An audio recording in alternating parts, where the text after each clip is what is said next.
Welcome back to In Frame Brooklyn. Charlie from Real Brooklyn Films here. And I know it's been a while since our last video. In point of fact, it was last year. So new things happening in 2026. I literally just got back from Florida last night on our shoot. We have already begun production on After Never Again. It's falling into place much quicker than I thought it would. And we were down shooting interviews in Florida. And now we're back. And 2 weeks we're going to Michigan. And then we're going to Toronto. And then we may be going out to LA and DC and Boston. Yeah, we're going to be doing a lot of traveling. So we're going to vlog all of those trips, I think. And there'll be a lot of BTS. You'll get to see that. But the two big things that happened in 2026, you know, I've had a long relationship with the folks at SAKK. They've been great. They supported us when all of our gear got stolen. So we have become a partnership, and they sent me the V2 camera backpack. And I have to tell you, it is a monster backpack. And they were hoping that it could handle carrying a big rig, the C300 Mark II. Well, let me tell you, it did. I'll get into that in a bit, but yeah, the whole camera rig, the batteries, all the sound stuff, all of the media, my laptop and all that goes along with that, even like some clothing. So yeah, it's a monster. It went all the way to Florida, came all the way back, came on the plane, and I have to tell you, SAKK did it again. The V2. It's great, and we'll be talking about it more. So that's our first new partnership. Our second new partnership came from the wonderful people at 7Artisans. Yes, 7Artisans, folks. Amazing customer service. And we are now partnering with them also. And for this project, they sent me two prime lenses, the 35mm Infinite T2 and the 85mm Infinite T2. And I'm not required to say nice things about these lenses. However, I used them in Florida, and they speak for themselves. And I have the footage. We'll put up some of the footage, hopefully later in this video or in the next video. But let me tell you something. These cine lenses are both sharp, but at the same time have a vintage quality, a real Hollywood vintage quality, and match that with the C300 Mark II, and the level was just unbelievable, the quality. And I already came home, dumped the footage. I've already put it in the Final Cut.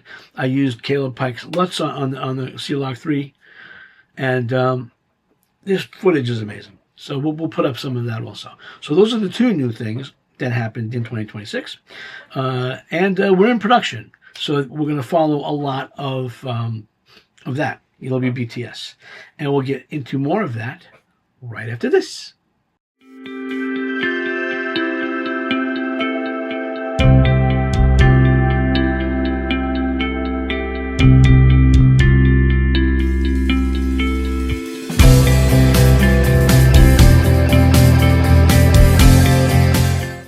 Okay, so we are in production. And this particular documentary really happened while waiting for our other documentary to sort of get financed.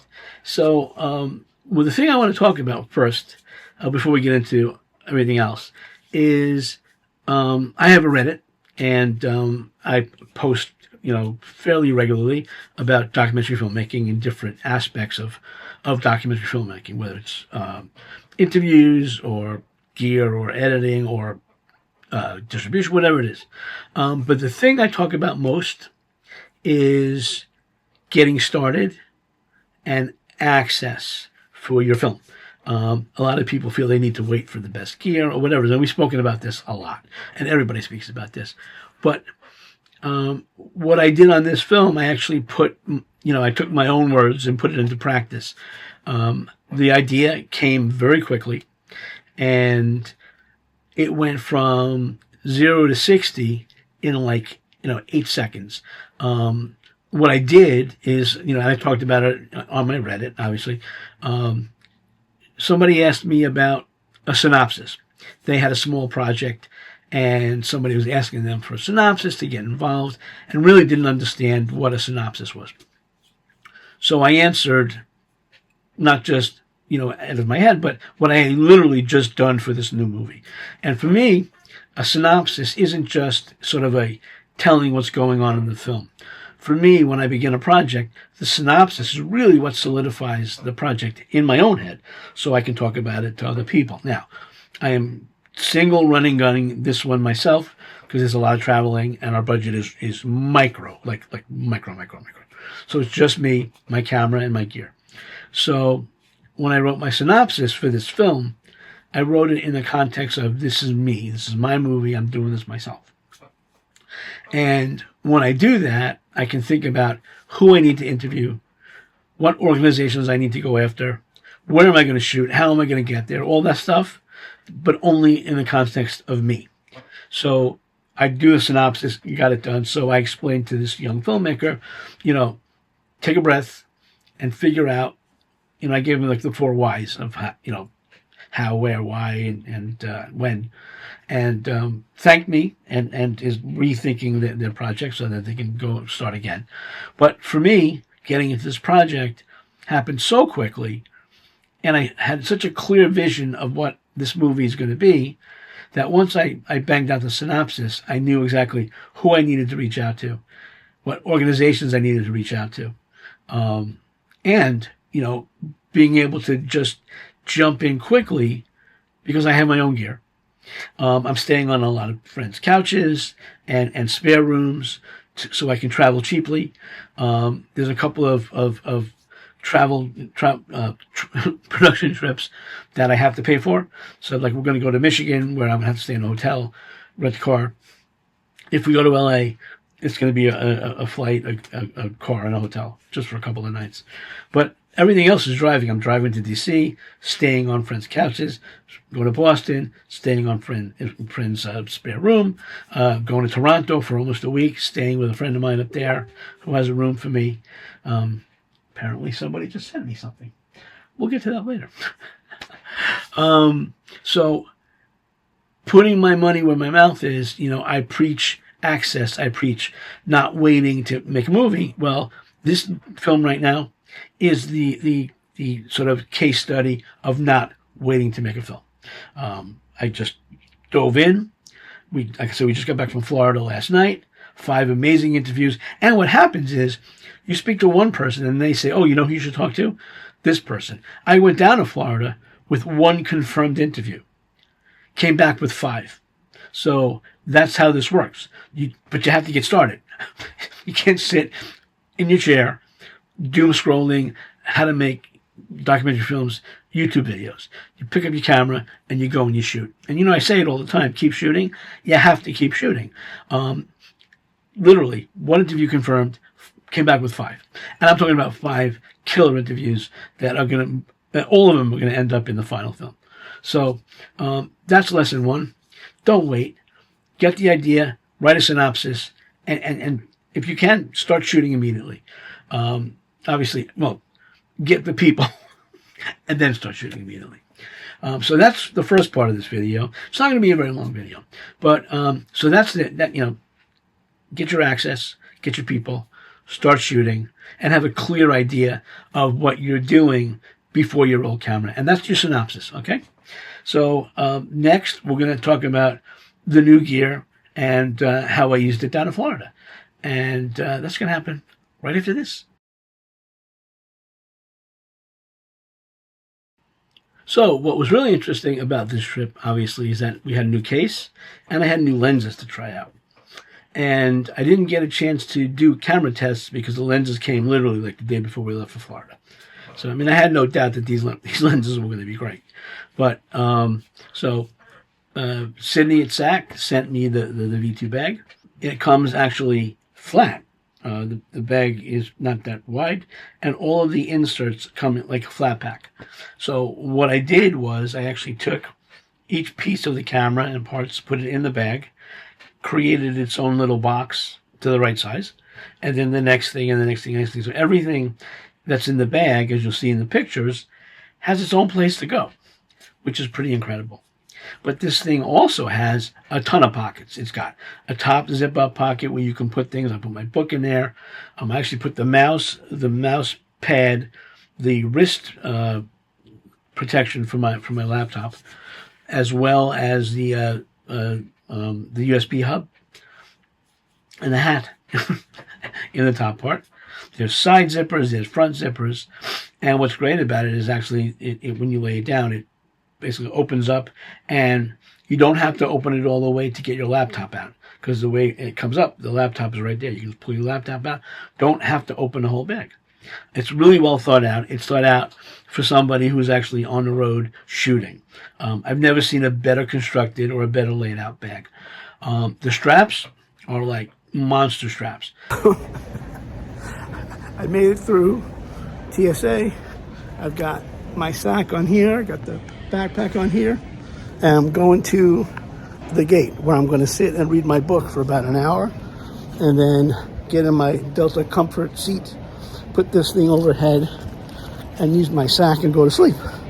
Anyway, we're on our way. I carry this thing not just on the plane to Florida, but the joys of JFK. When I landed last night, I was literally in the last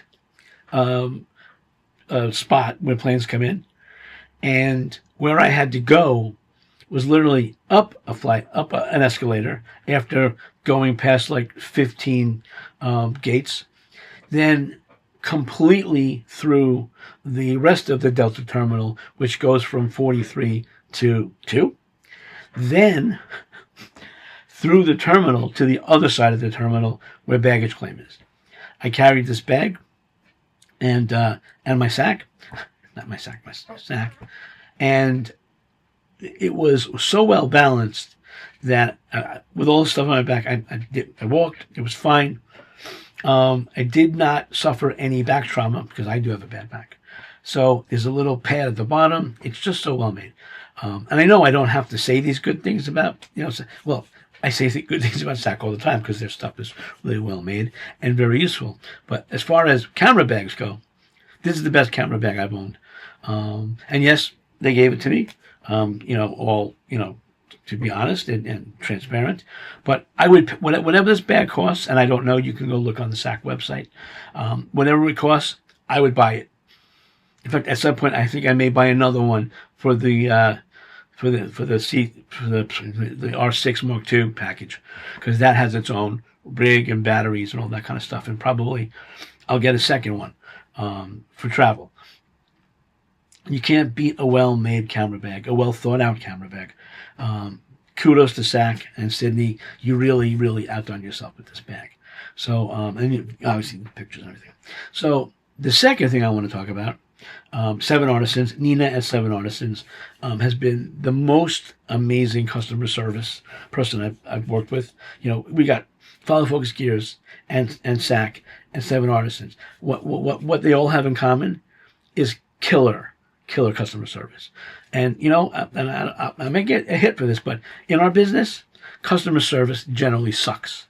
And I'm not going to name any companies, but for a large part, they don't care about independent filmmakers. If you're not doing a $700 million movie, they don't want to know from you. And I can tell you, these three companies, 7Artisans, SAKK, and Follow Focus Gears, are all about independent filmmaking. So when I reached out to 7Artisans, told them about the movie I'm making, and I told them about Outcast Nation, which is on PBS now and everything, and that I really wanted really good cine lenses for my cineprimes, for my sit-down interviews, and for my B-roll and BTS. They were very happy to talk to me about it, and I explained to them how I was going to use them. And what I liked about the 7Artisans lenses, and I did some research, and I've seen some footage, is that they have this vintage quality and are crystal clear. And that's not easy to do. And I'm sure there are other cine lenses out there that will do the same thing, but 7Artisans is working with me. So I got the 35mm Infinite Prime T2 and the 85mm Infinite Prime T2. And they don't disappoint. I'm going to put up some footage you can see from the interview. This was shot on the C300, SAKK V2, cinematographer, and color corrected with Caleb Pike's SAKK V2 LUTs, and you can see the quality. And this was the 35 millimeter I shot all these interviews on, and each one different location, different lighting, and the quality is just beyond amazing and so easy to shoot with. I got to tell you, dialing the focus in on these lenses was unlike anything I've ever used before, and being able to just tweak the exposure. The rings are really smooth. I was able to dial it in with one finger. On my rig, I have a little handle, and I use one finger, a la Matt Porwell. Thank you, Matt. And the quality was great. So, yes, they gave me these lenses for free, and we're going to be partnering together, and they're going to send me more lenses to try out. But these ones were donated to the film, and I appreciate that so much. And this is going to be the workhorse of the film. And I can't say enough about them. They just are. So yeah, 7Artisans, love them. I know I'm babbling, but I was on a plane all night, but I wanted to get this video out. And then, of course, Follow Focus Gears. We love them. Sean is just down there making lenses and stuff, making Follow Focus Gears, and the rings and the covers. Give them your business. I'll put up the link right here. And I'll start putting up the links for 7Artisan and SAKK as well. But that's the video. I'm a little rambling, but I'm going to put it up anyway. And, I don't edit my videos. So, anyway, the new movie is After Never Again. We're hoping for a fall 2026 release. We'll be following, I'll be following, you'll be following me as I'm traveling around shooting this film. I'm going to try to do as many vlogs as I can while I'm on the road. I'm going to, show you, footage from what we shot. Definitely going to keep showing how this V2 bag holds up on all of these trips. And that's it. Charlie, Real Brooklyn Films, www.realbrooklynfilms.net, charlierbfnyc@gmail.com. Please give it a like if you liked it. Very rambling. If you're not a subscriber, please subscribe. Our subscriptions have been going up. We're like over 400 now, which is fantastic. And as always, keep shooting.